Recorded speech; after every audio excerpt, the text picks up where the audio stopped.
Good afternoon, and welcome to the Good Plates Kitchen.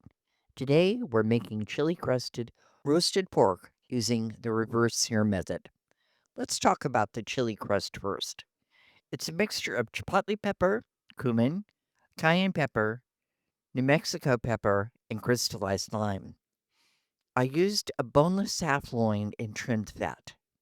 Then the seasoning was generously rubbed on the whole roast. I used a thermometer probe to make sure that the temperature was correct. Let's talk about that reverse sear for a moment. The problem with the traditional method of roasting pork is that by the time the center of the pork is cooked, the outside has dried out.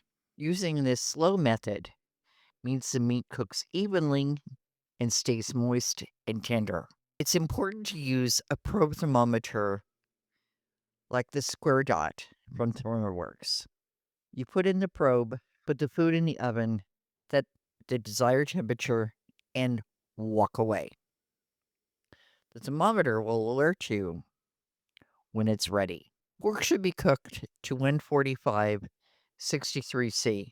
I usually set mine for 5 degrees below because the residual heat will continue to cook, plus the meat is charred on a grill, so that cooks it. I have an infrared thermometer, so I know when my cast iron grill has reached at least 500 F 260C. My cast iron grill makes grill marks, and I sear for about 30 to 45 seconds on each side. Then I set the roast aside to rest. Put the roast on a nice platter with the roasted salsa, with leeks, and the tortillas.